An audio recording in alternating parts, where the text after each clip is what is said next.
ما أجمل رجليك بالنعلين يا بنت الكريم، دوائر فخذيك مثل الحلي صنعة يدي صناع، سرتك كأس مدورة لا يعوزها شراب ممزوج. The Song of Solomon, also known as the Song of Songs, is perhaps the most sensual and provocative book in the Hebrew Bible. A dialogue between a young maiden and her sweetheart as they revel in the intoxicating pleasures of love and sex. What is the Bible telling us about human sexuality? When you begin to look at the Hebrew of the song, you can understand why the rabbis and monks were busy fanning themselves as they read and translated this stuff, because it's pretty hot. And he said to her, "Your breasts are two fawns, twins of a gazelle. Your belly is a mound of wheat, edged with lilies. Your navel is the moon's drinking cup, may it brim with wine." Song of Solomon 7:2. The lover says that his beloved's navel is like a goblet of wine. But when we look closely at the Hebrew, we find out that the anatomy that he is describing may be in fact a bit lower than the belly button.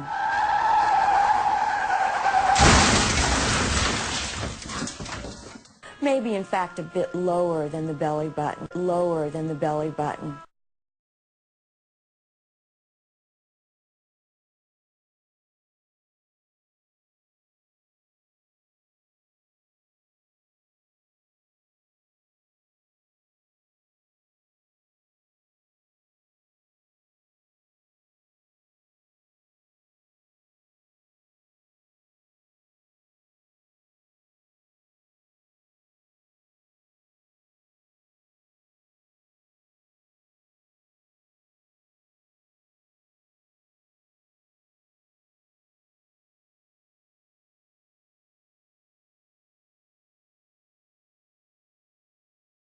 الأصحاح الثاني.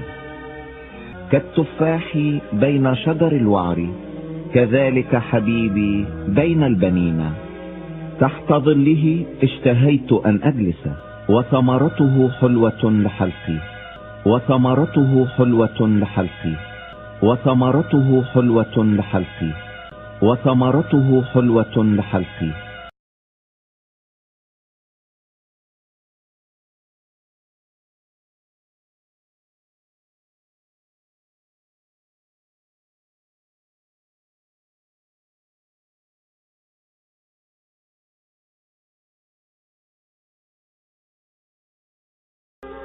الأصحاح الخامس.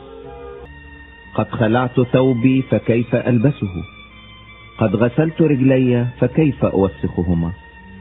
حبيبي مد يده من الكوة فأنت عليه أحشائي، فأنت عليه أحشائي، فأنت عليه أحشائي.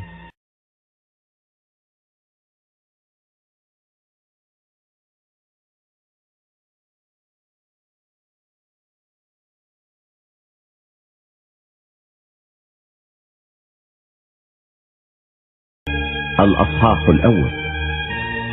سرة المر حبيبي لي بين ثديي يبيت، بين ثديي يبيت، بين ثديي يبيت، بين ثديي يبيت.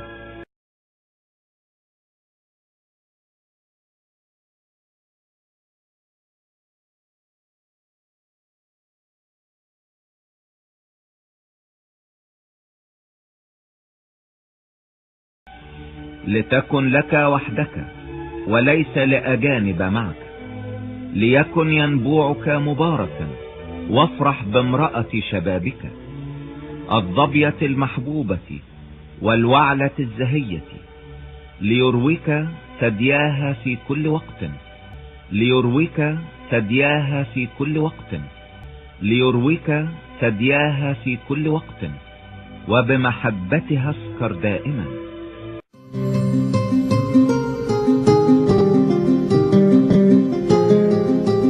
And he said to her, O loved one, delectable maiden, you are stately as a palm tree, and your breasts are like its clusters. Oh, may your breasts be like clusters of the vine, and the scent of your breath like apples, and your kisses like the best wine. Song of Solomon 7:7.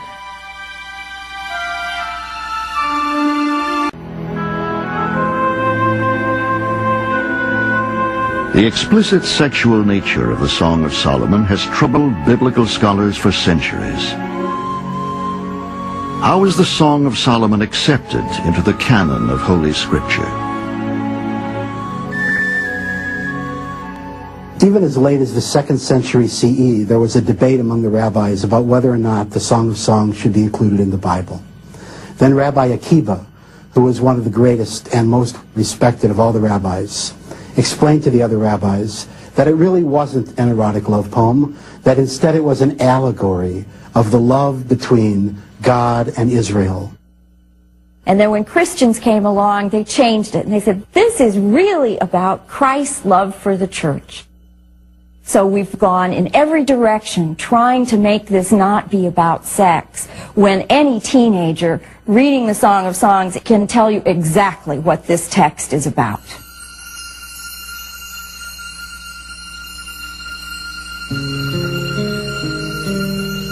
My beloved thrust his hand into the opening, and the core of my being trembled on account of him.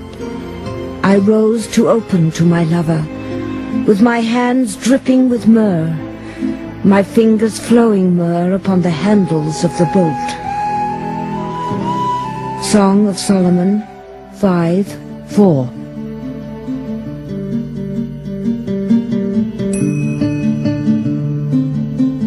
Is the Song of Solomon about God's love for Israel, or Jesus' love for the church? The song has been likened to a lock for which the key has been lost. But perhaps the secret to understanding the song is to accept it for exactly what it seems. A voluptuous poem that joyously celebrates physical love. The question remains, should it be in the Bible?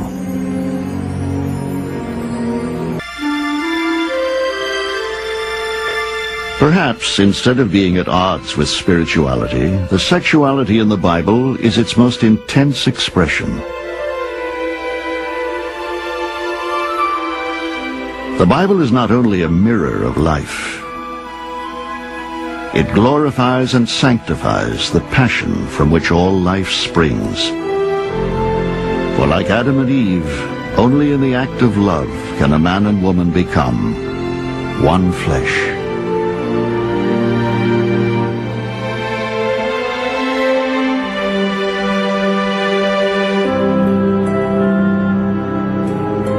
Set me as a seal upon your heart, for love is strong as death,